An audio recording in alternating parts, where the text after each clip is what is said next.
Fala, galera! Certo. Olha só, novidades hoje aqui no nosso querido podcast. É a primeira vez que nós temos o Cristiano. Seja bem-vindo, Cristiano. Obrigado, Faz querido, tanto tempo que a gente não grava junto, né, cara? Você tá me... Não tô te nada não, velho. Eu só tô te falando... Não. Tem um outro aí que você tá, né? Eu tô te confundindo com o Hugo, velho. Verdade, quem é Hugo? cara. Hugo é aquele quarto elemento de Hugo que usa óculos ali. Ah, o que parece com o Vocaro? Ele mesmo, que usa cabelo old money. Porcarinho do MS. Se bem que o Cristiano, ele tá com cabelo old money, hein? Olha o cabelão dele old money ali, ó. Falta cortar. Cara, começou a ficar ondulado, não sei por que isso. Mas é um prazer inenarrável estar de novo aqui na sua companhia. Sejamos todos bem-vindos e hoje a gente tem uma novidade quente aqui pra vocês. Acho que pelo cenário já dá pra ver, né? Mas, antes de começarmos, vamos falar com nossos patrocinadores aí, Cristiano. Você que segue aí o Metro Quadrado já vai ativando o sininho das notificações para receber mais vídeos como esse, não é mesmo? Vamos falando da nossa HVM Incorporadora, né? A nossa construtora aqui do Mato Grosso do Sul, trazendo vários empreendimentos aí, com projetos... Como que é? Você fala mesmo? Que mudam a arquitetura da projetos cidade. evolutivos que mudam a arquitetura da cidade. De alto padrão na nossa capital, é isso aí. HVM Incorporadora, um abraço aí a todos os diretores. Que é o produto? Qual que é o produto que a gente está falando bastante agora ultimamente? Anthology, né? Baita de um produto. E que mais? Anthology, no Jardim dos Estados, baita de um empreendimento. A gente chama ele de uma arte suspense porque é fantástico, né, Fabrício? E para quem quer pensar em investimento? A gente tem o Zerbini, Boutique Studios, na Chácara Cachoeira. E se eu quero fugir de prédio e ir para loteamento? Aí a gente tem a BR Log. Primeiro condomínio logístico e empresarial de Campo Grande, hein? É isso Legal. aí. Então é isso, HVM Incorporadora, Bendito Pudim, a nossa queridinha. Você que gosta de pudim aí, bem ponto dito pudim. É isso. Eu não lembro mais o gosto. Vamos dando Também não.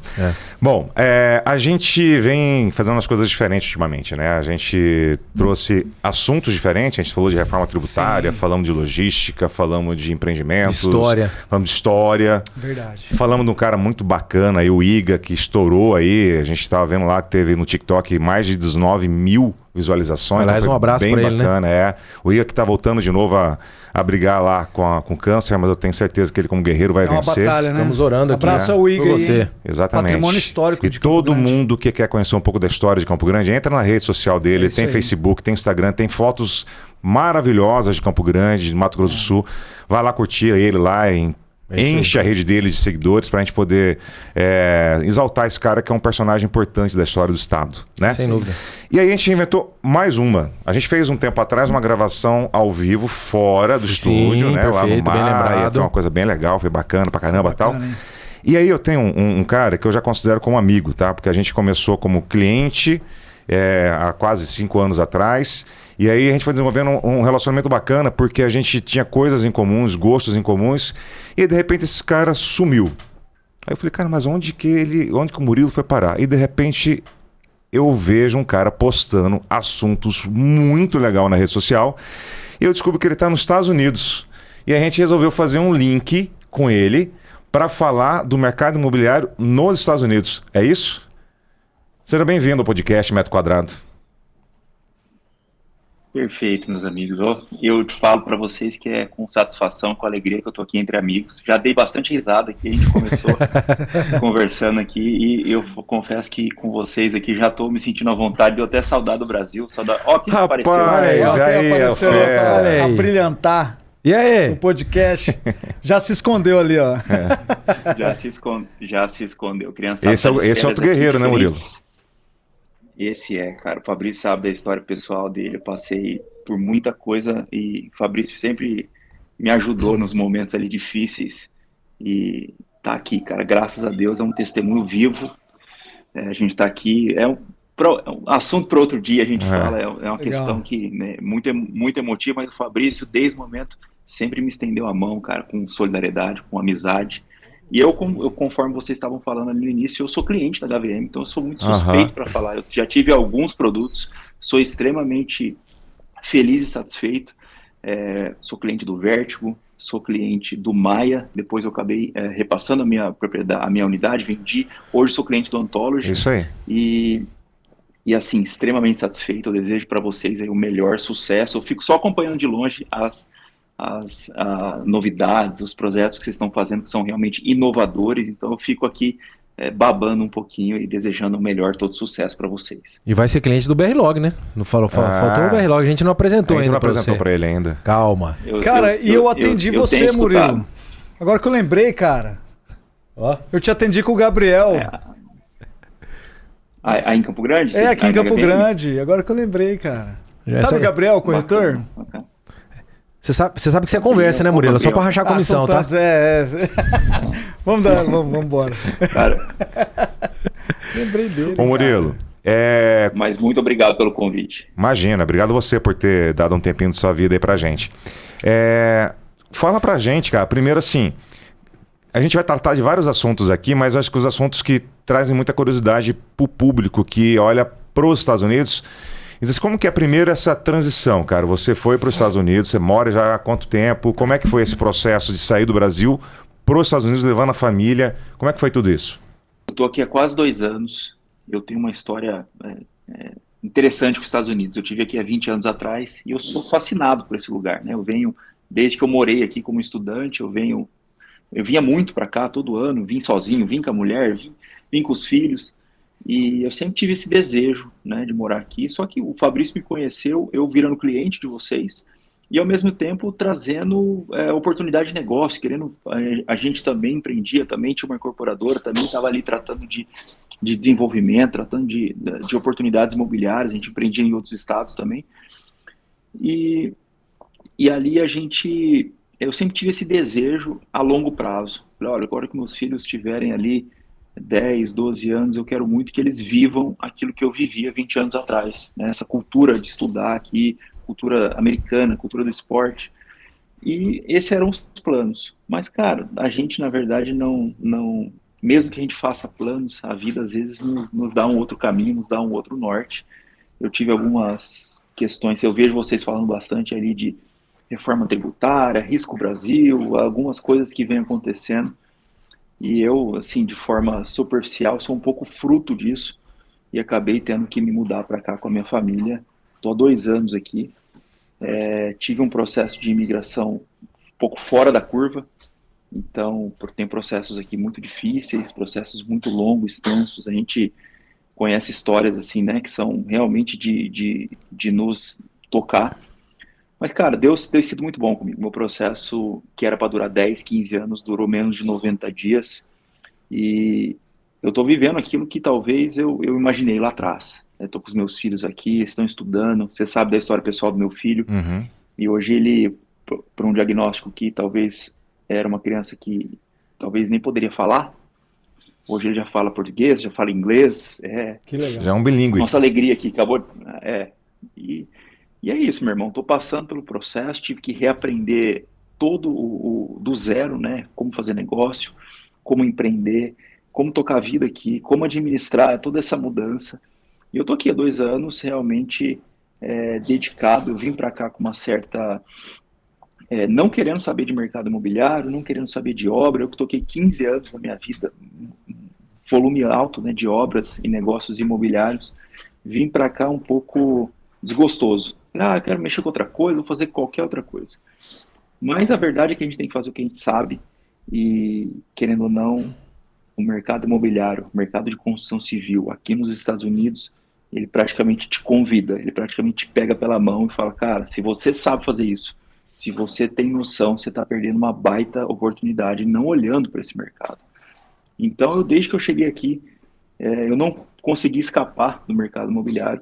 E aí eu fui entender, fui ler, fui estudar, fui me aprofundar das leis americanas, fui entender como que o corretor americano, como que o público americano se comporta, como que os negócios aqui são feitos, qual que é a velocidade que as coisas aqui são feitas. Tudo isso tem me surpreendido de forma muito impactante. Para vocês terem uma ideia, a primeira informação que eu tive quando eu cheguei aqui, que eu fui comprar uma casa, o corretor tentou me vender uma casa a longo prazo. Ele falou, olha, essa casa aqui, ela vai demorar, porque vai sair uma obra, vai sair uma estrada, vai sair um viaduto que vai valorizar, mas vai demorar, tá?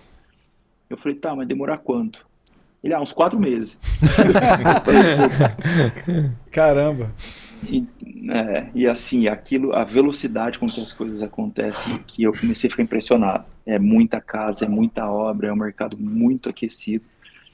E eu falei, cara, se é isso, essa é a missão, estamos aqui, vamos reaprender a fazer, vamos fazer do zero. E eu tenho me surpreendido cada dia que passa com o mercado aqui. Qual que é a diferença básica, cara? Assim, aqui a gente tem um mercado que o corretor, ele entra no mercado meio que aproveitando das oportunidades, né? Eu nem sou corretor, sou advogado, sou médico, eu sou mecânico, eu sou alguma coisa e viro corretor aproveitando as oportunidades que tem. E algumas ondas, né? Ah, o Minha Casa Minha Vida tá explodindo, aí ele vem aquele renca de gente. Ah, o Alto Padrão tá explodindo, aí vem aquela renca de gente.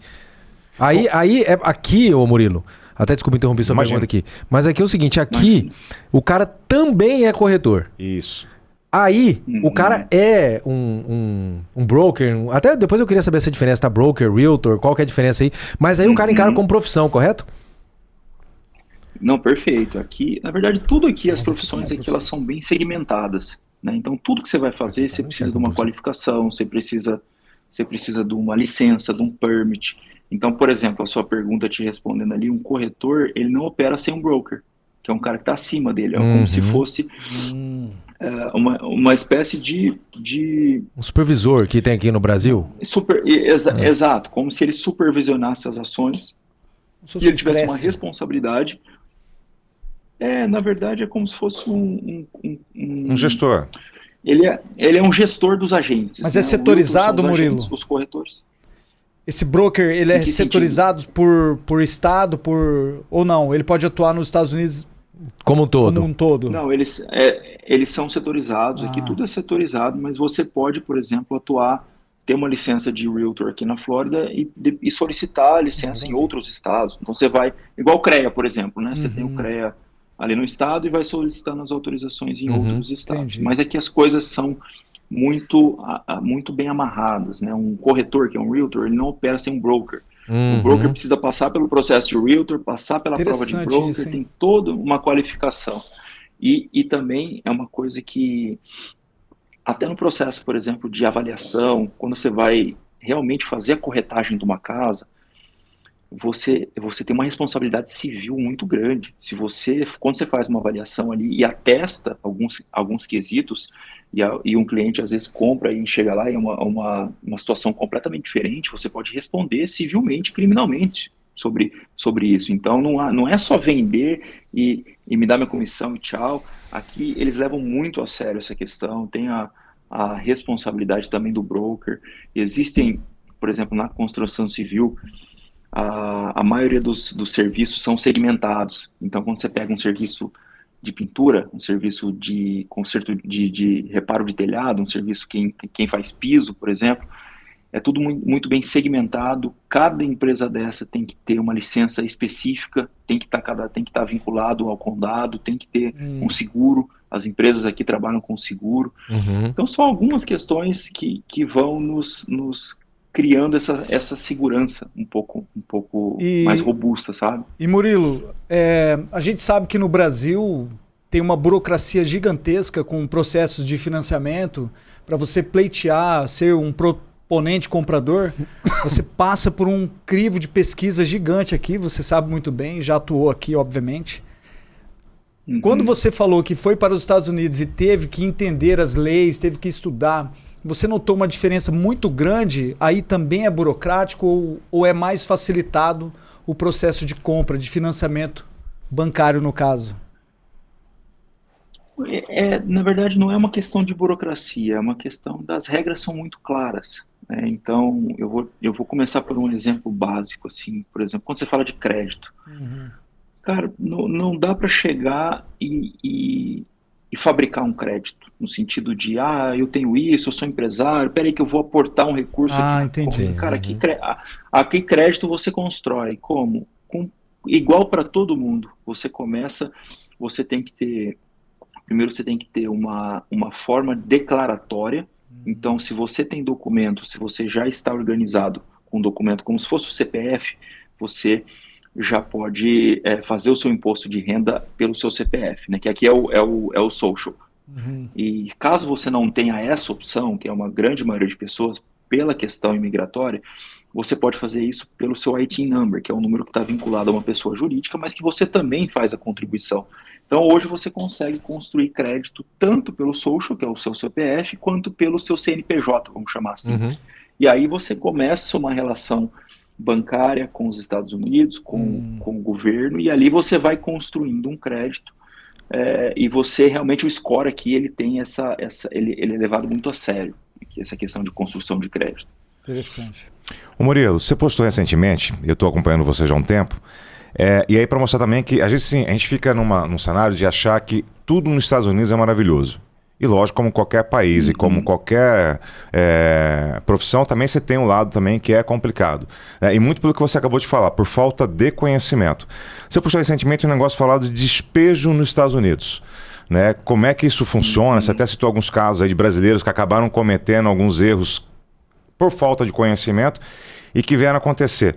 Fala pra gente um pouquinho como é que acontece isso nos Estados Unidos e de repente você tem algum exemplo para poder citar pra gente. É bacana a gente tocar nesse assunto porque ele vai muito na questão da aplicação da lei, né? De como que a lei funciona, como que as regras aqui são muito claras. A gente começou a falar de mercado imobiliário aqui nos Estados Unidos e eu acabei não comentando com vocês que dentro do mercado imobiliário eu acabei estudando, fui atrás, né, de entender como é que funciona e hoje eu atuo no mercado de renegociação. Eu compro ativos que estão com dívida tributária ou com dívidas de financiamento bancário. Então, legal. Ou propriedades que estão com problemas, né? E aí elas acabam sendo colocando ali para leilão e com dívida tributária ou com dívida de banco. E aí, em alguns casos, da mesma forma como acontece no Brasil, às vezes você vai comprar um imóvel e ele está sendo vendido, mas ele está com uma pessoa morando, né? Ou o próprio caso de um aluguel, por exemplo, você tem uma propriedade, você aluga, tem uma renda e a pessoa não paga. Aqui realmente a lei funciona de uma forma um pouco diferente, né? Você não tem essa questão tão social envolvida, por exemplo, eu já tive imóvel que eu rematei, que eu comprei no Brasil, que você tem uma pessoa morando. Cara, o juiz vai ter um entendimento, às vezes com uma questão mais social, vai ver se a pessoa, se é a residência, se ela está com família, como é que funciona. Aqui o seu direito, o direito do proprietário nunca vai ser sobreposto sobre o direito do inquilino. Então, se é seu, o direito da propriedade privada, ela é inegociável. Eu vou trazer para vocês um caso, casos que acontecem aqui, a gente tá cansado de ver, assim, e é triste, né? As pessoas, às vezes, por uma questão de não cumprir os seus compromissos ali, por exemplo, no aluguel, o despejo ocorre mesmo, ocorre rápido. Estou falando aí de 60 a 90 dias de inadimplência, o proprietário já vem com a notificação e você tem um prazo para pagar, senão ele tem o direito de entrar dentro da casa, retirar suas coisas e de fazer o seu despejo. Então você não fica com a inadimplência tanto tempo. É claro que isso não é legal, né? Isso é triste, mas é assim que a lei funciona, né? Então as coisas são feitas aqui para funcionar. E recentemente eu comprei uma propriedade num leilão de banco, tá? No leilão de uma execução judicial de banco. E tinha um proprietário morando. Eu acabei tendo que notificá-lo. Eu até acho que é esse conteúdo que você comentou. E eu já estava preparado, assim, mesmo sendo rápido, aqui nós estamos falando de 90 a 120 dias, onde eu pedia para o juiz daria uma decisão favorável pelo histórico de compra, eu vou no xerife, notifico o xerife e a gente vai fazer o despejo de forma conjunta, né? O xerife me acompanha, toma posse e faz o despejo. Só que o que aconteceu foi algo até interessante. Eu, ao notificá-lo, nem cheguei a entrar judicialmente, entrei pelo extrajudicialmente, ali só com uma notificação, e com 7 dias ele simplesmente saiu da casa. E é por que eu te falo? Porque aqui você sabe que o processo vai acontecer, você sabe que a lei vai ser cumprida, e às vezes a pessoa não quer passar pelo constrangimento, ele sabe que o tempo dele chegou, que não é mais dele, que ele não tem mais direito. Então ele simplesmente recebeu a minha notificação, se organizou, mudou e saiu. Não é sempre que acontece. Eu estava até disposto. O que a gente faz aqui normalmente? A gente chega, aborda na boa vontade, fala, cara, você precisa de ajuda, você precisa de um recurso para se mudar. A gente faz essa condução dessa forma. Mas nesse caso foi um caso bem sucedido, foi um caso com êxito, que eu cheguei lá, a casa estava em perfeito estado, com os appliances, estava com geladeira, com sofá, com máquina de ar-condicionado, o que é super difícil, porque às vezes eles levam, né, e retiram ali todos os equipamentos, mas eu te confesso que eu tive bastante sorte, a casa está em perfeitas condições, muito melhor do que a gente imaginava, e nós estamos hoje, acredito, hoje é terça-feira, meio da semana que vem a gente já termina a reforma dessa casa. Eu acho que 4 semanas nós estamos entregando essa casa. Ô Murilo, tem um negócio nos Estados Unidos que é um pouco diferente do Brasil, né? Quando você compra casas, aí você compra a casa e normalmente o cara constrói já a casa nova, ele já coloca uma série de coisas dentro da casa, né? Aquecedor, lavanderia. Como é que funciona a história? Quando você compra uma casa nova ou uma casa usada, o que normalmente já vem já composto dentro da casa? É uma questão cultural aqui, né? Quando você compra uma casa, principalmente casa de condomínio, você já vem com esses equipamentos, já vem completo. Então já vem com o sistema de ar-condicionado central e aquecimento, isso já vem em toda a casa. E aqui na Flórida, principalmente pela umidade, você não pode ficar com o ar-condicionado desligado. A casa mofa. Então o ar-condicionado no frio, no calor ele é ligado e no inverno ele é o aquecimento ligado. E os outros equipamentos, que é geladeira, parte de fogão, parte completa da cozinha, lavanderia, tudo isso vem já no kit, já é algo que é cultural, as pessoas nem têm a opção de não comprar, então acaba que... E Murilo, requer um padrão para isso? Tipo, o médio padrão, o alto padrão que só tem isso, ou é comum em qualquer padrão? Não, já é comum, é cultural você ter que entregar. Porque eu acho que a pessoa que está comprando, não sei explicar, é algo que é cultural, é muito antigo já. E você sabe por que é cultural? Eu falo para vocês. Estranho se não tiver. Porque o valor a gente tem muito apego a essas coisas, né? Quando a gente casa, você ganha uma geladeira, você ganha uma máquina de lavar, você ganha uma TV, é um patrimônio. Você fica anos ali para trocar. Aqui essas coisas são meio que descartáveis. Então uma TV às vezes de 50 polegadas, o cara usa 1 ano, 2 anos, daqui a pouco ele quer trocar, ele põe lá na frente. Fala, alguém quiser pegar, que pegue aqui todo ano. Então, eu acho que é um pouco por causa disso, sabe? Essa questão desses objetos, assim, é um valor meio que irrisório para eles. Então, é algo que não faz sentido não tá. Outra coisa que eu tenho curiosidade é o seguinte, lógico, você foi um cara que foi pelo processo legal, né? Conseguiu o visto e tudo mais. Mas tem muita gente que acaba indo na teoria para passar uma temporada nos Estados Unidos, né? E aí, logicamente, ele está buscando trabalho, acaba ficando, às vezes, até a grande maioria ilegal. Como é que esses caras conseguem alugar imóvel? Existe aqui a gente está presente, um cara que ele é especialista em contrato de gaveta. Né? O Cristiano Isso é para venda, né, aluguel? Mas não, eu também, velho. Adorava um contrato de gaveta na época que ele mexia com imóvel de rua e tal. É bom demais. Nos Estados Unidos, como é que funciona isso? Como é que o cara consegue, às vezes ele não tem na documentação, como é que ele consegue alugar ou não consegue alugar? Não, existe uma certa separação quando a gente fala de processo imigratório para a vida aqui, né? Então, algumas coisas realmente elas são limitadas a você ter uma documentação e você tem formas de apresentar uma documentação que é exigida e tem situações que não. O que está acontecendo é que de uns anos para cá elas estão sendo afuniladas. Então, as notícias que estão chegando aí, que antigamente você abria uma conta num banco só com passaporte em qualquer banco. Hoje já não. Hoje alguns bancos te permitem abrir com passaporte, mas você já tem que ter um endereço, alguns bancos já nem permitem, e aí o que o governo está fazendo é restringindo essa porta de entrada. Então, cada vez mais o intuito é vincular ao status legal. Mas eu, por exemplo, quando eu aluguei meu imóvel aqui, eu só tinha o passaporte e o meu visto válido de turista. Em nenhum momento foi exigido qualquer tipo de comprovação. Foi ali, qual que é o seu documento válido dentro dos Estados Unidos? Hoje é passaporte, tá? Você tem alguma comprovação de renda? Eu apresentei do Brasil. E hoje você tem muitos imóveis, empresas, aqui as coisas têm seguro, tem garantia, então acho que a porta de entrada ela acaba sendo, você não tem essa limitação tão grande. Inclusive tem condomínios aqui em Orlando que eles te dão às vezes 2, 3 meses de aluguel para você se mudar, porque aqui em Orlando, principalmente região, não existe aluguel de apartamentos para pessoas físicas. É tudo fundo de investimento, são grandes empreendimentos e você aluga de grandes empresas. Então, eles já estão ali num volume tão grande de negócio que eles ficam fazendo esse tipo de promoção, dá 2, 3 aluguéis, eles precisam desse público, porque senão eles têm vacância. Então, a porta de entrada até nem exige tanto essa documentação. Agora, para algumas outras questões, aí você já tem alguma certa limitação. Mas você acaba esbarrando naquela questão um pouco humanitária, né? Você vai matricular os seus filhos na escola. Cara, teoricamente você tem que ter um documento, mas ninguém vai te falar assim, deixa eu ver seu documento, senão você não vai estudar.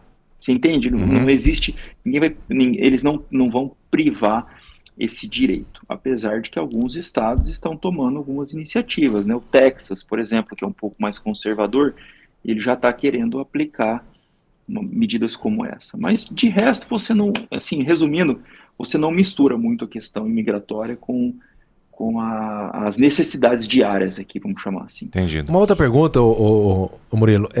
Hoje a gente enfrenta aqui no Brasil, cara, uma dificuldade, um desafio muito grande para a venda de imóvel financiado. Por que isso? Porque hoje a gente está com uma taxa aqui próxima de 15%, acho que abaixou agora, né, recente. Mas fica flutuando aí, né? Mas que está nessa faixa aí, 14%, 15% ao ano, que é algo surreal, né? Se a gente fala isso para um americano, eu sei que é brasileiro, você já consegue ter discernimento, né? Mas assim, falar para o americano que a gente mora num país cuja taxa de juros é 15%, na lógica do cara é o seguinte, cara, para que eu vou investir meu dinheiro num financiamento ou abrir um negócio, né? Se eu deixo meu dinheiro tranquilinho ali no ar-condicionado, ele está rendendo aí 1% ao mês, até mais do que isso. Hoje nos Estados Unidos, salvo engano, deve estar na faixa de 3,5% a taxa de juros anual. Ela aumenta, a gente teve um governo que acabou tendo um impacto nisso. Os Estados Unidos sentiu que a inflação, talvez pela primeira vez na história, que foi o governo, né, sem entrar muito em questão política, mas o governo passado, e hoje está tendo um ajuste, né? Hoje a taxa deve estar em torno de 6%. 6, Nossa, então é algo absurdo para os Estados Unidos, hoje, né? Já, por isso que você vê os americanos por si só reclamando, inflação, taxas de juros altíssimas. E eu falo, gente, vocês não têm noção do que é o Brasil, vocês não têm noção do que é a taxa de juros efetiva do Brasil, a gente tendo que renegociar com o banco e aí é mais taxa, então... Mas realmente, os Estados Unidos vive um mundo um pouco diferente, mesmo com esses 6%, está fora daquilo que eles estão acostumados. E para você ter uma ideia, esse desarranjo de taxa, hoje que é considerado alto para eles, essa elevação de taxa, reflexo dos últimos anos ali de governo, ela está gerando uma onda de inadimplências, pessoas que não estão conseguindo honrar os seus financiamentos, e aí ocorre que nós estamos tendo uma alta oferta de propriedades que estão indo para execução, porque as pessoas não conseguem pagar o seu financiamento. E é um dos mercados que eu atuo hoje, é justamente, nós compramos propriedades que estão com dívida de financiamento bancário, em leilões de execução judicial. E realmente existe uma demanda que hoje ela está sendo ajustada, mas ela tem esse descompasso. Mas mesmo assim, se a gente comparar com o Brasil, ainda é infinitamente menor. A pergunta era justamente essa, se essa elevação aí, porque a partir do momento que você tem um problema, né, dessa questão do aumento da taxa de juros, que é uma coisa que acontece aqui também, você tem muito mais imóveis indo a leilão. Aí é o que eu te falei, né? A gente tem de um lado um problema, mas atrás de um problema sempre tem uma oportunidade.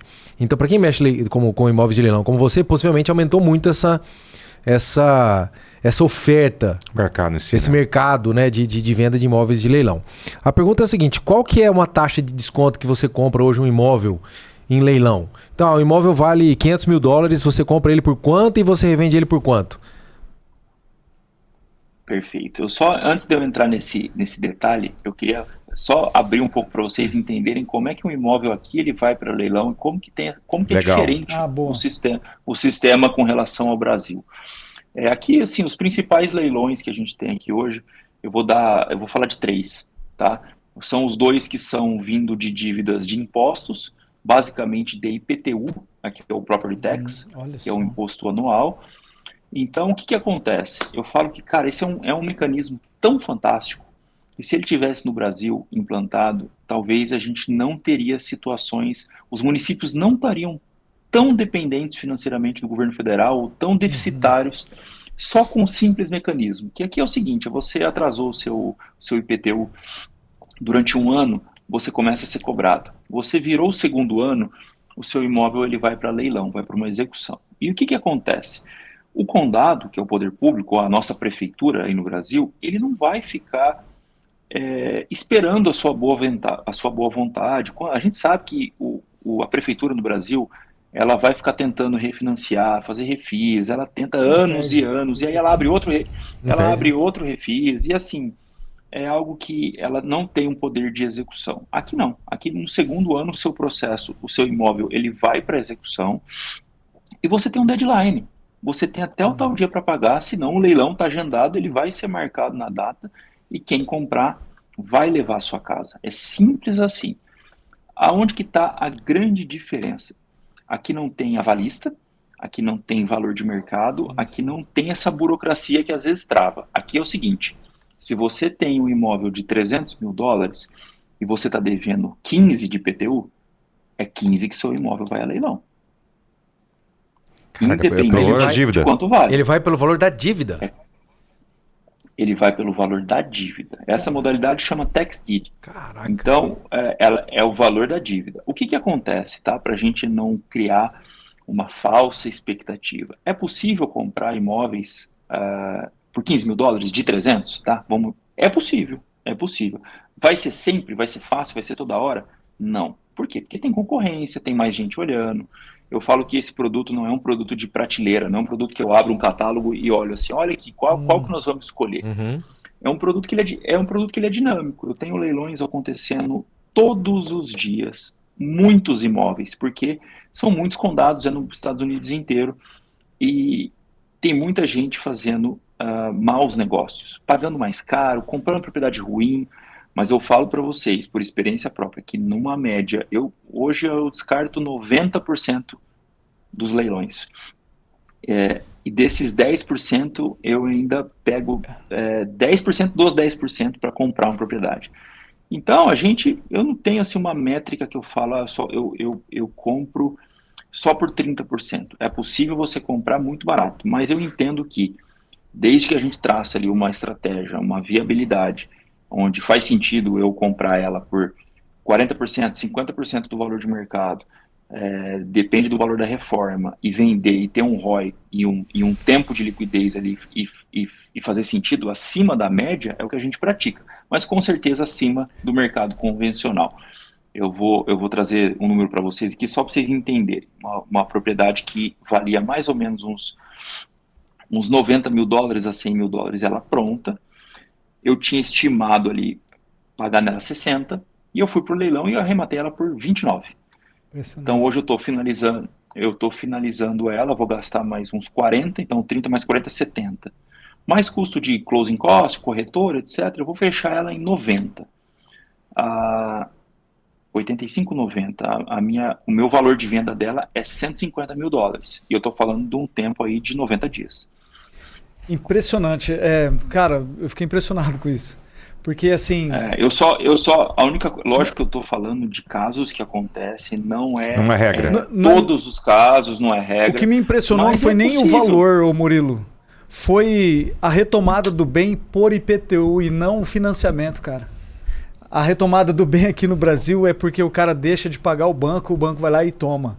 A gente sabe que no Brasil, para retomar um bem por IPTU, é quase impossível. Não existe. Uhum. Tem IPTU com 20, 30 anos que o cara não paga e não pega. Vai para dívida ativa, não acontece nada.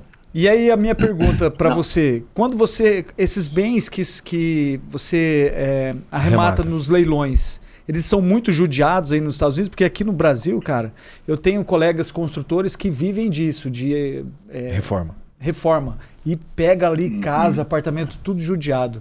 Aí é assim também ou não? Olha, a gente vê de tudo.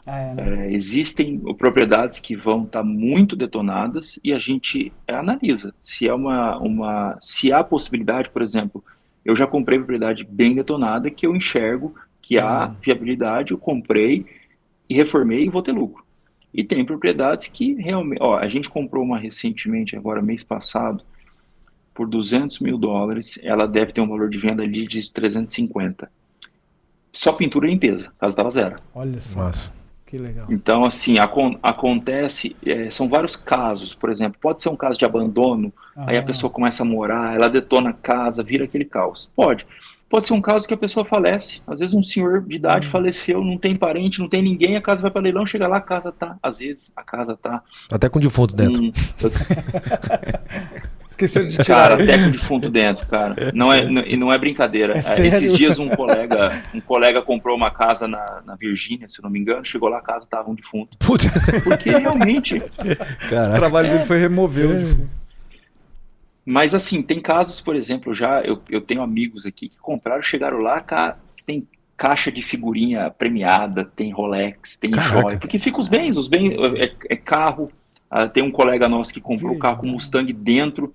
O louco. A diferença, o Mustang, como é carro, você tem que fazer um processo de legalização, mas o restante, que é bem material, não tem placa, né, não tem documento, o que está dentro da casa é seu. E aí, sim, tem vários casos aí de chegar lá e ter diversos bens. Murilo, você está na Flórida, né? E aí a Flórida, ela é quase que sazonalmente... passa por problemas de tempestade, furacão, tornados. Acontece algum mercado paralelo de casas que passaram por algum episódio desse mais destrutivo, que aí acaba o seguro não cobrindo ou o cliente abandonando? Eu não vou reformar a casa destruiu. Existe um mercado paralelo disso aí também ou não? Olha, eu não conheço um mercado para isso. O que eu sei é que com o aumento das incidências, né, dos tornados e dos furacões e os últimos acontecimentos ali dos anos, o próprio seguro em algumas regiões ele aumentou bastante justamente por causa disso, porque eu acredito que aqui dificilmente você vai ter um caso assim, não, o seguro está brigando para não pagar, então assim, é mais fácil o seguro já aumentar o preço para todo mundo ali naquela região, porque se der um problema ele vai pagar e vai pagar rápido, do que você está vendo, às vezes, a situação inversa. E eu te falo com conhecimento de causa.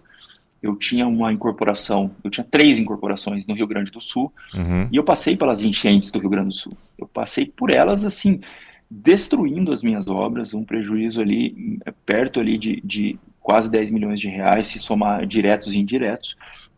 E eu fiquei 7, 8 meses brigando com seguradora, brigando com perito, brigando com auditor para discutir cabo. Pra você ter uma ideia, estava discutindo quantos metros de cabo eles iam pagar.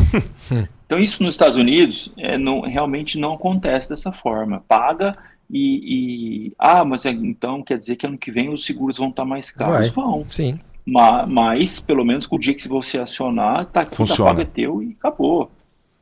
Ô Murilo, outra coisa. Mas eu desconheço assim o que aconteceu comigo recentemente. Eu fui visitar uma casa que nós íamos comprar num leilão, cheguei lá que não tinha casa, a casa estava totalmente destruída por um furacão. E aí por isso que é importante um pouco do trabalho que a gente faz. Tem muita gente aí do Brasil comprando imóvel em leilão aqui só pela foto do Zillow, que é como se fosse o Infoimóveis. Olha, o Zillow dá a foto da casa, dá uma avaliação de $300 mil, o cara vai lá e compra. Cara, tem muito caso aqui que chega lá não tem casa, chega lá a casa está demolida, chega lá a casa está queimada. Então, a vantagem de estar aqui é que a gente faz todo o processo de pesquisa e diligência e depois a gente confirma em loco. Né? Vai até a casa, entra na casa quando é possível. Eu sou meio brasileiro, né? Eu sou meio assim, eu já entrei dentro de casa, já achei arma, já achei AK, já achei um monte de coisa de casa abandonada assim. Então, eu entro, olho lá, faço a diligência, vejo se se é viável e bola para frente. A pergunta que eu ia fazer é o seguinte, falando um pouquinho de método construtivo. Hoje o método construtivo no Brasil ele ainda é muito arcaico, né? É cimento, né? Tijolo, é aquela coisa que demora pra caramba e tal. E a gente sabe que aí nos Estados Unidos, até por conta dessas... Eu não sei de onde que surgiu isso, mas muito provavelmente por conta dessas intempéries, né? De furacão, terremoto e tudo mais. O método construtivo é outro, né? Você tem uma casa aí de steel frame, basicamente. Uma casa de madeira, uma casa forrada de isopor.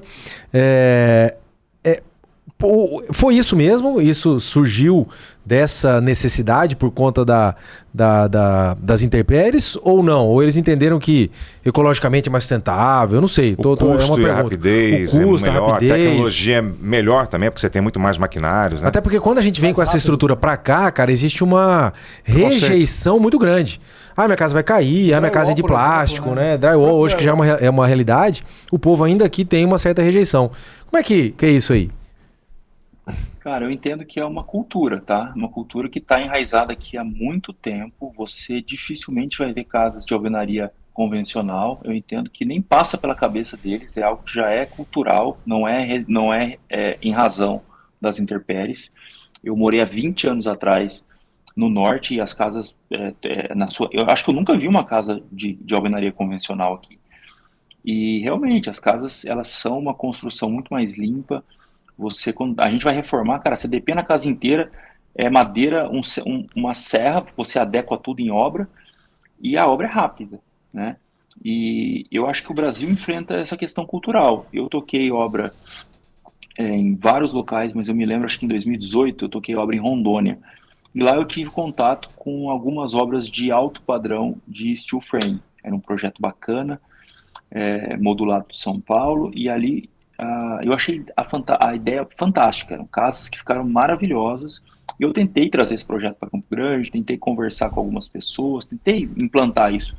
E eu percebi que é o que você falou, a gente tem uma questão cultural. E aí, você vai falar de algo, o cara, a primeira coisa que ele vai fazer é bater assim, ó. Pô, esse aqui é oco, cara. Isso aqui vai cair, isso aqui não, quero sentir a parede, quero ver a madeira.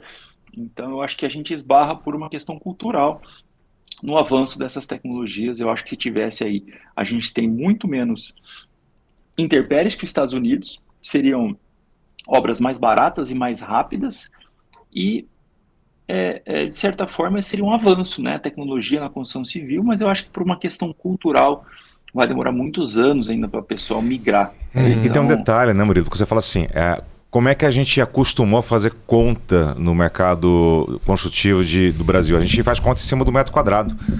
Né? O metro quadrado vai custar tanto. Então, o cara faz uma conta que é uma conta rasa. Ele não faz uma conta global. Né? Que quando você vai para um steel frame, você elimina uma série de coisas. Você elimina carpintaria, você elimina entulho, você elimina caçamba, você elimina uma série de coisas que o cara não bota na conta. Né? Então a gente ainda não criou essa educação de fazer uma conta muito mais global, muito mais completa, né, do projeto em si. Eu acho que essa questão cultural mesmo. As pessoas querem ver o tijolo, querem ver o concreto, E sem falar que a obra civil no Brasil, ela é o setor que mais emprega, né? Então também existe também uma questão quase que política aí também, dizer, a gente precisa manter, né, a carga de trabalhadores, CLT, então também tem um outro viés aí que é complicado também, né? Mas você sabe o que mais me impressiona? É que é uma evolução. E quando você olha para a construção, para a alvenaria convencional, e você vê o quanto ela é passível, né, de defeitos, de correção, de trabalho manual mesmo. E aí quando você vai para a construção de steel frame ou wood frame, é tudo esquadriado, é uma obra mais limpa, é tudo quadradinho, você consegue errar muito menos, não, você gasta muito menos com a parte de acabamento. Então, eu não sei, acho que é uma pena, porque seria um avanço muito grande se a gente tivesse essa cultura, né? Teria um mercado talvez diferente, mas eu acho que faz parte, né? A cultura, ela, por mais que a gente tenha essa cultura da alvenaria convencional, ela performa bem para o Brasil, né? Ela está performando bem, ela performa bem, então acho que Murilo, é cultura mesmo. Eu tenho uma curiosidade, né? Vamos de curiosidade. A gente sabe que no Brasil, aqui, para você achar um imóvel, você entra nos portais lá. Você me permite fazer só um adendo? Que eu achei tão bacana o teu espanto ali com a questão do leilão de tributo. Sim. E eu queria só fazer mais um que eu acho que vale a pena te falar. Claro. Que além do leilão ser por IPTU atrasado, você sabe que eu tentei buscar uma definição e até há pouco tempo eu não tinha entendido. E esses dias alguém falou e eu adorei essa definição. O leilão de imposto, além dele funcionar dessa forma, você não carrega a grande maioria das outras dívidas. Então, se tiver um financiamento bancário, você pega essa propriedade limpa. O financiamento bancário fica para trás. Olha Caramba. só, caramba, Ainda, velho. e ainda tem essa... Aí eu perguntei, Porra, eu falei, que cara, mas por isso? quê? Eu queria entender. Alguém falou assim, cara, você sabe que os Estados Unidos, a gente foi colonizado por Portugal, certo? Os Estados Unidos foi colonizado pela Inglaterra, e lá quem manda é o rei. Então aqui quem manda é o rei, o condado que manda, a prefeitura que manda, a dívida fica para lá. É cultural mesmo. E aí eu achei... Interessante. E a gente entende Eu que no achei Brasil tem esses crivos de pesquisa e a burocracia é tremenda, é justamente porque uma grande, não digo grande parte da população, mas tem uma parcela aí que é malaca, que fica fazendo esqueminha, e é por isso que o governo nosso aqui vem criando essa burocracia para poder criar redundância, né? Para tentar afastar o máximo possível a malandragem, né? Mas eu tenho uma outra curiosidade aqui. Aqui a gente procura, estava falando dos portais, né? Os imóveis por portais, Infoimóveis, dentre outros aí. E eu ouvi dizer que nos Estados Unidos você não procura imóvel pelo imóvel, e sim pelo corretor. Isso é verdade nos Estados Unidos? Não sei se você entendeu. Não, você tem também um portal, né? Na verdade, existe como se fosse um Infoimóveis aqui, chama Zillow, e o que acontece é o seguinte, não tem exclusividade, né? Aqui, quando você cadastra um imóvel no portal, ele tem um sistema dos corretores, ele fica disponível para todo mundo. Quem cadastra é o proprietário? Ou pode ser o próprio corretor, Tá. mas eu falo assim, ele não fica exclusivo, ele fica disponível para todo mundo. Uhum. E Você vê, né? uma coisa que eu acho muito interessante, que ajuda muito nas nossas tomadas de decisão, que é o seguinte: o Infoimóveis daqui, que é o Zillow, ele carrega todo o histórico da propriedade disponível para todo mundo. Olha, que então, por exemplo, se eu for comprar uma de propriedade graça num determinado bairro, imagina eu vou comprar uma propriedade no Jardim dos Estados. Aí eu clico nela. Eu sei que essa propriedade, ela foi há 20 anos atrás tem um histórico, portanto, que é todo o histórico. Quanto tempo, uma coisa que vale muito aqui nos Estados Unidos, é se eu anunciei essa propriedade, quantos dias ela ficou parada no mercado. O americano olha muito isso. Pô, se essa casa está mais de 60 dias no mercado, essa casa alguma coisa tem. Olha então, só. O tempo de disponibilidade de venda é algo que... Disposição dela. É algo que é negativo. Quanto maior, quer dizer que é negativo. Então, você consegue, por exemplo, quando eu vou tomar uma decisão, eu vou comprar um imóvel, eu consigo, ainda mais hoje com a inteligência artificial, eu tenho trabalhado muito com isso. Por exemplo, eu consigo analisar toda a região no entorno de 1 milha, 5 milhas, 10 milhas da cidade, do estado. Que incrível. Como que essas propriedades elas estão se comportando. Por exemplo, é unânime, se eu pegar todas as propriedades e olhar em 2008, todas caíram drasticamente de preço. Sim. Por quê? Porque teve a crise. Aí você vê que elas subiram, aí baixaram, e aí agora na pandemia teve o boom na Flórida. Isso é público e está disponível para todas as propriedades. Esse histórico é de venda, processo de venda? De um adquirente que transmitiu o imóvel? Rapaz, aqui você tem que pagar um trio de matrícula para poder ter essa informação. Não, você tem o histórico de venda, você tem o tempo que ela ficou disponível, legal, e você tem se ela foi comprada, arrematada, se ela voltou para o mercado, você quando que ela foi vendida a primeira vez. Cara, uma pergunta idiota. Tem cartório aí? Tem cartório, mas ele funciona um pouco diferente do nosso. Ele não é para tudo, ele é para algumas coisas. Mas em relação ao imóvel, onde que entra o cartório? Quando você vai fazer a transferência do título. Só isso? Só isso. E, por exemplo, eu precisei esses dias fazer um documento que foi para a prefeitura, ele precisou ser certificado. Aí eu fui no cartório, paguei o reconhecimento de firma ali, a autenticação ali, paguei $10. Mas eu te falo que até hoje foi 2, 3 vezes. Não é algo que é normal, assim. É bem difícil exigir isso. Murilo, a gente está vivendo um momento ímpar aí nos Estados Unidos, logicamente muito mais para quem gosta da realidade do futebol brasileiro, né? Os Estados Unidos cediu a Copa em 94. Era uma outra realidade, o futebol nem era tão assim divulgado, tinha tanto interesse dos americanos. Tanto é que a gente teve, durante a própria Copa do Mundo 94, teve muito americano que nem sabia que estava acontecendo a Copa. né? Aí a gente passa mais de 30 anos depois, tem uma Copa, foi dividida, Estados Unidos, Canadá e México, mas 80% está nos Estados Unidos a Copa. Como é que você está sentindo a Copa aí? Você chegou a curtir? Foi em algum jogo? Como que você está sentindo os americanos em relação à Copa? Como que é? Não fui, mas eu posso te falar o que eu acredito, assim, realmente, eu morei há 20 anos atrás, e eu num estado lá no norte, e eu realmente entendi como que o americano pensa, que é o seguinte, tô nem aí pro soccer, me chamo nem de futebol, chamo de soccer, porque futebol para eles é futebol. Não precisamos dele, não quero nem saber, né?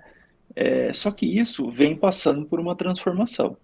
E eu entendo que os Estados Unidos, vocês me desculpam a franqueza, mas eu acredito que tudo que eles pegam para fazer bem feito, eles vão ter êxito.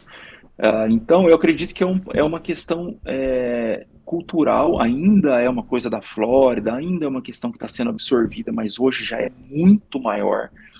Então, por exemplo, aqui perto de casa, eu tenho centros de treinamento fantásticos, estrutura que você não tem no Brasil. Então, eu acredito que vai haver uma transformação. Hoje ainda está longe. Eu falo que eu quase não vi movimento nenhum de Copa aqui em Orlando. Cara, zero. Você vê assim, eu via um negocinho ou outro no posto de gasolina, uma figurinha, assim, um trem, mas o que você falou é interessante, baixo. Cara, que o americano, quando ele põe a mão, ele desenvolve. O próprio UFC, né? Era brasileira, dos Gracie. Quando foi para os Estados Unidos, cara, os irmãos Fertitta, acho que era. Os caras, olha onde é o UFC hoje, né? Inclusive o Chael Sonnen, não sei se vocês conhecem, lembra? O Sonnen que deu um pau lá no coisa, não foi, não? O Chael Sonnen é um dos maiores corretores dos Estados Unidos, cara, de imóveis. Não sabia, não. Legal. Ele é brabo, cara. Esse cara Diz que ele é fortíssimo, né, cara? Fortíssimo. E ele realmente o americano enraizado mesmo. Ele foi American de Wrestling. Eu lutei wrestling quando eu morei nos Estados Unidos. Você vê que, cara, é o estereótipo do americano. Então... eu vejo isso, cara. Eu vejo que é uma questão cultural que está tomando muita proporção aqui nos Estados Unidos, principalmente pela Flórida, mas ainda longe de ser algo celebrado, vamos chamar assim. Mas eu acho que assim... os resultados estão aparecendo. Você vê, já chegaram agora nas oitavas. Eu falo que eu acredito que não demora algumas Copas para a gente ter surpresas positivas, cara, porque os caras sabem fazer, né? Não, e é interessante que assim, todos os jogos que a gente vê na televisão, todos, eles estão lotados, os estádios, todos, não tem um jogo. O Uzbequistão e não sei quem, tá lotado, né? E ingresso caro, né? A gente tem notícia aqui que tô falando de $3 mil, o ingresso mais barato atualmente, pra você. Né? Se você for comprar agora, né? Se for comprar agora, $3 mil pro cara entrar. Só que todos os jogos estão lotados. Então, cara, ainda a hora que os caras pegarem na mão. Já tem a MLS aí que tá super bem falada, né? Com Messi, com todo mundo. Nos últimos 3 anos apareceu muito mais na mídia, né? Então, assim, imagina esses caras a hora que pegar pra resolver. Cara, não vai ter que construir o dobro de estádio aí. Deixa eu te falar. Vocês acham que esse break de água aos 22 minutos, quem que botou? Sim. Cara, eu tava vendo assim uma receita. Isso aí não tem nada de hidratação, não tem nada de hidratação, não tem nada, é propaganda, meu amigo. Que é igual já acontece, né? Vão meter um show. Na NFL, na NBA. Daqui a pouco esses caras vão meter um show estilo Super Bowl. Vão falar assim, deixa com a gente, a próxima, sei lá, Champions League, não sei, eu nem entendo de futebol, mas sei lá, vamos criar uma Champions League aqui e falar assim, deixa que a gente vai fazer. Que massa. E é isso que vai acontecer. Que massa. Cara, uma outra, a gente tá chegando no final já, mas uma outra pergunta aqui, voltando um pouquinho pro assunto lá do corretagem. O corretor aí, ele cobra por visita ou não? Para fazer uma visita numa casa. Por exemplo, você quer comprar um... Já emenda com o percentual dos honorários. E qual que é o percentual que o cara cobra de honorários aí? O que você tem de conhecimento? Olha, eu sei que a gente é possível negociar, mas é em torno de 6%. Tá. E ela é dividida entre o comprador e o vendedor. Assim, existem várias regras, não é tanto o meu campo de atuação, apesar de eu ter o certificado de corretor, eu já finalizei o curso, mas como eu não atuo diretamente na corretagem, eu te confesso que eu não sei exatamente como funciona, mas eu sei que tem, nas minhas casas que eu compro e entram corretores para vender, eu sei que é possível, a gente faz uma negociação e aí entra no pacote, a gente tem outras empresas junto e acaba pagando um valor. um valor mais negociado. Deixa eu fazer uma pergunta que é uma pergunta que eu sei que muita gente se faz o tempo todo, existe uma discussão, tem gente que fala que sim, tem gente que fala que não.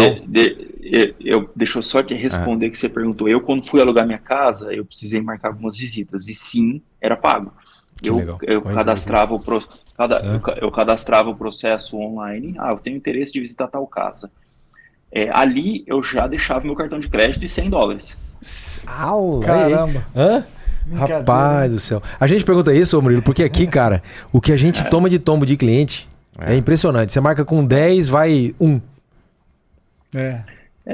Cara, ó, o Fabrício sabe, eu comecei a criar alguns conteúdos digitais e hoje, cara, começou a performar de uma forma orgânica pro Brasil. Tá entrando muita gente de outros estados e tal. E eu criei ali um agendamento. A pessoa entra, faz um agendamento e marca. E assim, eu tive um certo número de vacância. Cara, o cara marca e não aparece. E aí, assim, a solução você tem que botar uma barreira de entrada, onde tem que ter um mínimo de um compromisso financeiro, onde a pessoa ela tem que pagar para ter acesso àquele serviço, porque senão ela marca e desmarca, e aí vocês, é o que você falou, quantas vezes o cliente, quando você não tem esse compromisso financeiro, você vira secundário, não deu, atrasou aqui, meus amigos me chamaram para fazer outra coisa, e aí bem isso. Você sabe o que acontece. Então, aqui já tem muito essa cultura de... Nossa, tudo que você vai fazer, existe a barreira financeira. E aqui é normal, aqui não é que você está explorando ninguém, é normal, cara. É o serviço da pessoa, a pessoa está saindo lá da casa dele, um corretor aqui. Tem um custo, longe, né? Aqui então é normal que você faça. É igual aqui. Que você pague isso. Assim, é que, de novo, né? Por isso que existe uma diferença muito grande das profissões daqui e aí. Aqui, quando você vai, por exemplo, eu quero agendar para um cara fazer um orçamento de uma persiana na minha casa, no meu apartamento novo. O cara vai falar: olha, agora que eu tô reformando meu apartamento foi isso. Falou, cara, eu vou cobrar R$40 a taxa. Barato. Se você fechar comigo, eu não vou te cobrar. Se você não fechar, você me paga na hora ali. Tá tudo certo. E é o correto. E tá certo. Eu acho correto. E tá certo. Correto. Né? É cultura mesmo. Ô Murilo, o que eu faço, por exemplo, com às vezes um contractor que vai fazer um orçamento para mim, ele vai na casa, faz algumas questões, às vezes para tomar posse, ele vai lá, troca a fechadura e isso aqui custa $1.000, um exemplo. Se você fechar comigo, tá incluso dentro do meu orçamento. Se você não fechar, você me paga pelo serviço e tá tudo certo. Eu acho que faz isso parte. Aí. Sim. É isso. Isso aí. Tem uma pergunta que é uma pergunta-chave, né? Principalmente para quem está assistindo o episódio, que é uma pergunta que todo mundo já se fez em algum momento. Realmente vale a pena investir? Eu, brasileiro, aqui, e aí eu sou investidor e tenho uma grana, vale a pena investir em imóvel nos Estados Unidos? Cara, você tocou num ponto que eu gostaria de abordar. Estava até organizando aqui para poder falar. Eu acredito que sim, vale muito a pena por vários motivos. Primeiro que não estou descredibilizando, eu confio e acredito no mercado imobiliário do Brasil. Dentre todos os negócios que eu já participei, eu falo muito de risco Brasil, de passivo Brasil, de problema no Brasil, menos do mercado imobiliário. Eu entendo que o mercado imobiliário é o único que te dá uma garantia hoje, mesmo que talvez no longo prazo, mesmo que talvez não na liquidez que a gente queria, mas ele é seguro. Então, deixando bem claro que eu não estou falando que não estou falando que o mercado brasileiro é ruim e aqui é bom.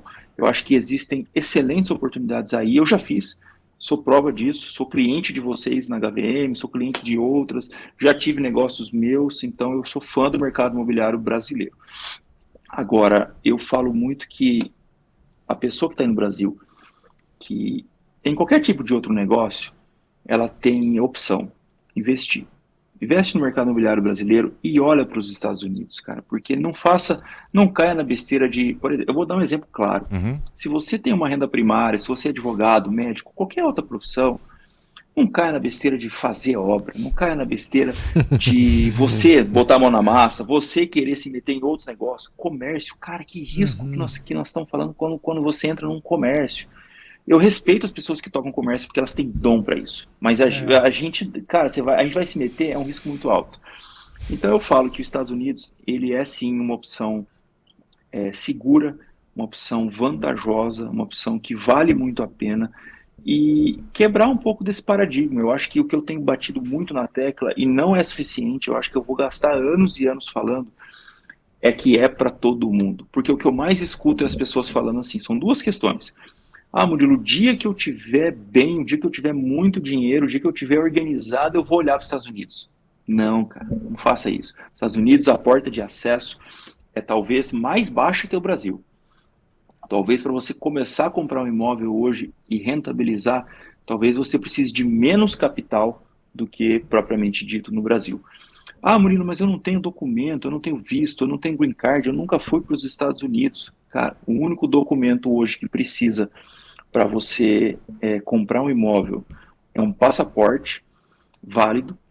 E com o passaporte, se o seu intuito é comprar para você, um passaporte. Se o seu intuito é comprar, vender e ter algum tipo de rentabilidade, repetir o processo, ou botar para alugar tal, com o passaporte válido você abre empresa e com a empresa você administra esse tipo de negócio no ramo imobiliário.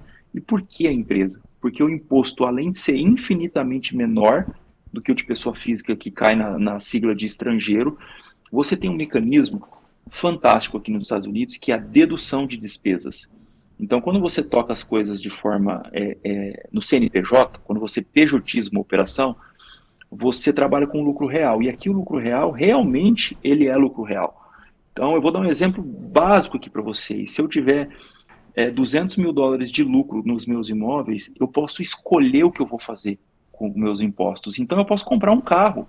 Eu vou ser genérico aqui. Eu posso comprar um carro de $100 mil e trocar imposto. Literalmente. Eu posso optar como pagar. Não quero pagar imposto, eu quero investir na minha empresa. Eu posso comprar maquinário, eu posso comprar carro, eu posso pagar parte do meu aluguel, eu posso custear minha viagem aí do Brasil para cá. Se você tem uma empresa, você é diretor dessa empresa, você tem assuntos para tratar nessa empresa. Então você cria N mecanismos para deduzir despesa e pagar menos impostos dentro da lei, é claro. E você ainda tem um mecanismo fantástico, Fabrício, que é o ganho de capital. Quando você é solteiro ou casal principalmente, e você tem o ganho de capital e você tem uma opção, você mora 2 anos na casa, vende, reinveste, até $500 mil de lucro você não paga ganho de capital. Caralho. Cara, tô ficando Ou seja, é incentivo e não penalização, né? Estamos depressivos. Estamos depressivos aqui. Se você cria uma estrutura robusta, uma estrutura... Se você tem uma estrutura inteligente, contábil, cara, você cria uma estrutura para dentro, uma estrutura de patrimônio, e ela é simples, cara. Se eu tenho $20 mil para pagar de imposto, de lucro, eu posso optar o que eu faço. Eu posso reinvestir, comprar outro imóvel, comprar bens, posso comprar carro não precisa ser novo, pode ser usado. Então, eu falo que, cara, a pessoa que não está usufruindo disso é porque não entendeu como é que funciona. Porque realmente a porta de entrada, ela é simples. A gente está conversando ultimamente, e aí você falou até da questão de parcerias, né? Não é só o investidor que tem que olhar para esse mercado aí, mas o próprio corretor brasileiro, as imobiliárias brasileiras também olhar para esse mercado, mas você também me deu um ponto de atenção. Falou, ó, não adianta os caras também querer se aventurar sem ter um apoio aqui. Era mais ou menos o que a gente estava conversando, né? Eu acho que esse é o principal. Eu até te liguei para o Fabrício, bati um papo. Eu acho que existem N tipo de produtos que dá para a gente trabalhar. Um deles é o mercado, né, de leilões. Tem um outro leilão ali que esse eu não falei, mas eu acho importante falar, que é o TaxLien, que você me perguntou, né? Uhum. O TaxLien é um instrumento fantástico, que é o seguinte: ao invés de você comprar um imóvel, você está comprando a dívida. Eu vou dar um exemplo de um estado, por exemplo, a Flórida, por exemplo. Em vez de eu comprar um imóvel, eu estou comprando a dívida, e o estado me garante uma remuneração mensal, um juros mensal. Então pensa comigo, se eu comprei uma dívida de $20 mil, eu não tenho dinheiro para comprar uma casa, não tenho dinheiro para comprar um imóvel, reformar tal, eu quero começar menor. Eu posso começar com o TaxLien, por exemplo. Pensa que instrumento fantástico. Eu compro uma dívida, um título de $20 mil, de $10 mil.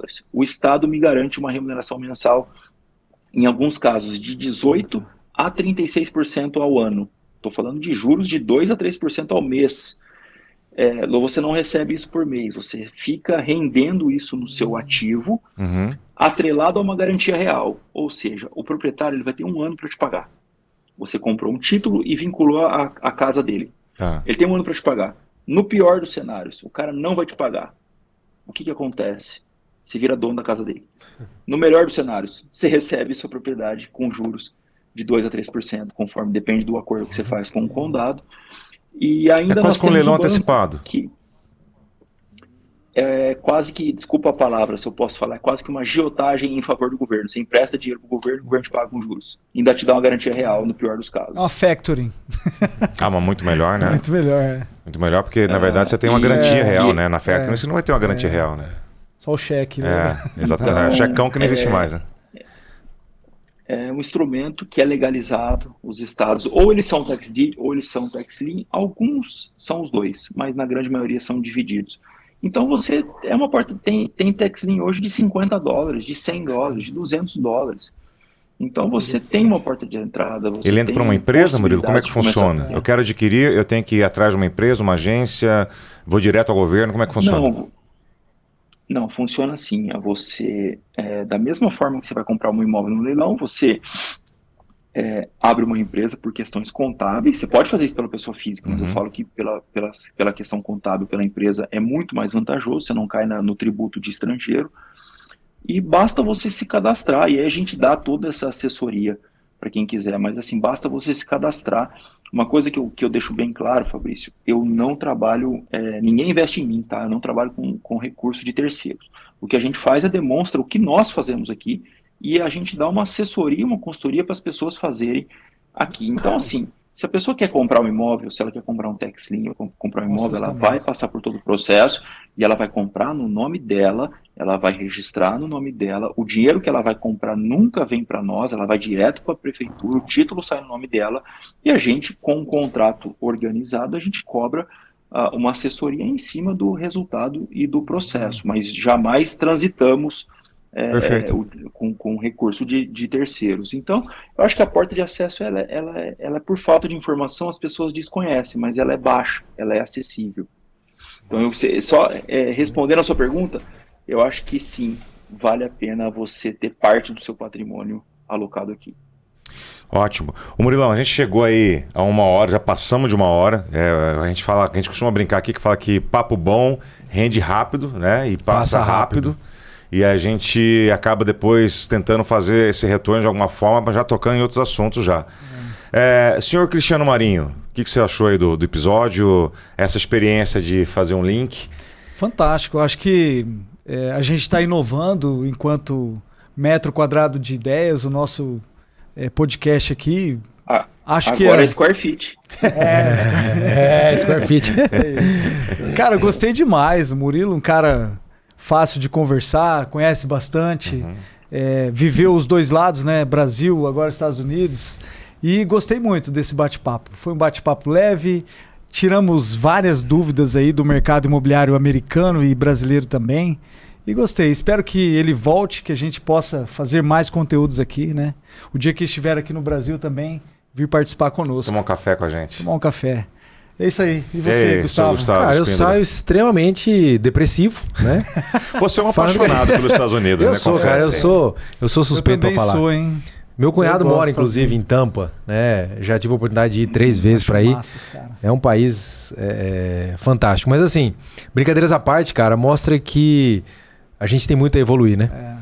E talvez um empreendedor igual o Murilo, né, cara, que construiu aqui, que agora tá lá, talvez falte alguém, né? A gente tem, eu vou até citar aqui o nome do Rafael Obra, que teve com a gente aqui, que tá trazendo uma tecnologia nova para a cidade. Tá batalhando para batalhando, cara, para inserir uma tecnologia construtiva nova. Desconstruir uma cultura que fica aí antiga. Para talvez criar uma nova cultura. Então, assim, brincadeiras à parte, eu saio bastante empolgado, porque tem muito a gente ainda a evoluir.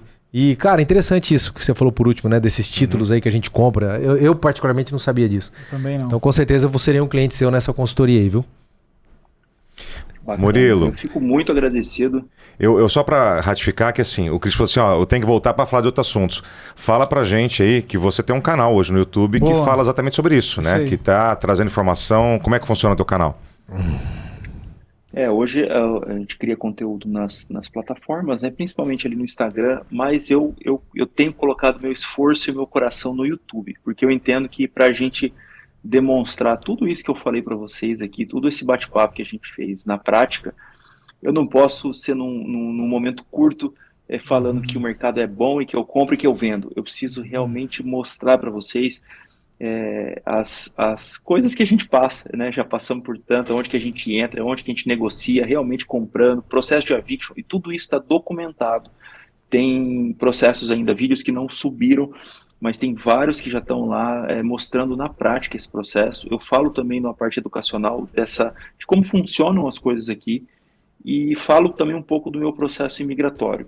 Eu passei pelo Risco Brasil, eu hoje tive o processo eu vivo hoje nos Estados Unidos como um asilado. Eu tive um processo de asilo, talvez o primeiro e o mais rápido concedido por um brasileiro. Meu processo foi concedido em 90 dias, e hoje eu sou, sempre estive, mas hoje eu sou legal e protegido pelo governo americano. Eu tenho esse histórico de empreendedorismo no Brasil que me levou a hoje estar aqui, e por isso que eu falo tão abertamente de mercado americano, mercado brasileiro, Bacana. dos riscos que a pessoa tem, que as pessoas têm que se preservar.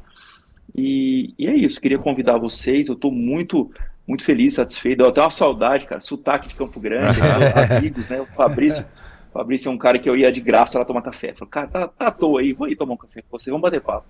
E realmente a gente tem essa saudade, e cara, é muito bom estar entre amigos. Eu agradeço mais uma vez aí pelo espaço cedido, por poder abrir um pouco e falar um pouco de como funcionam as coisas aqui.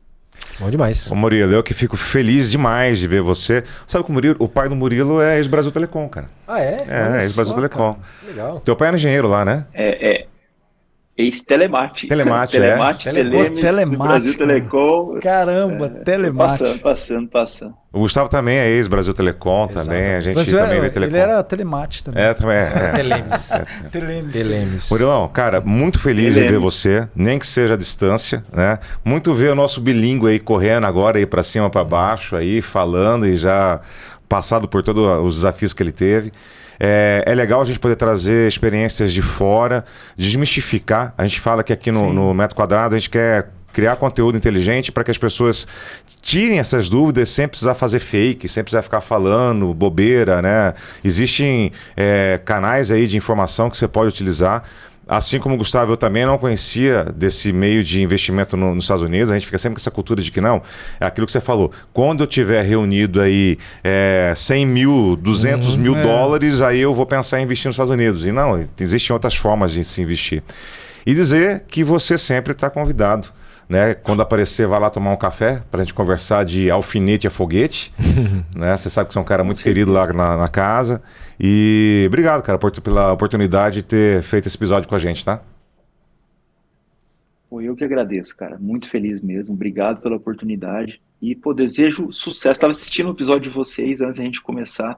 Que conteúdo bacana, cara. História do Iga, os outros episódios ali. Cara, que bacana. Fico muito feliz mesmo que vocês estejam produzindo esse tipo de conteúdo, que eu acho que leva informação para as pessoas. Eu acho que traz à luz ali a construção civil, o mercado imobiliário, Campo Grande, como que vocês estão...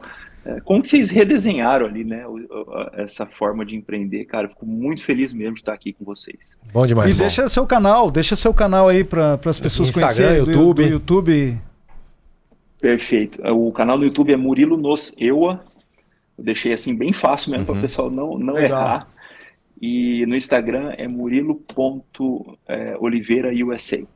Show de bola. Bom demais. Murilo, Galera, obrigado, né? Fechado. Obrigado. As considerações finais aí, né? É isso aí. Sigam aí Metro Quadrado de Ideias no YouTube, Instagram, Spotify. Instagram. Você viveu o Spotify, né? Isso foi legal pra caramba, escutar no Spotify. Caramba, né? cara. A gente veio no carro, escutando, dá outra percepção, né? Da outra achei percepção. Legal, muito Isso legal. aí. E é isso, sem roteiro, bate-papo para mais de metro quadrado, né, Fabrício? É isso aí. É isso aí. Valeu, galera. Curta, siga. Murilão, abraço.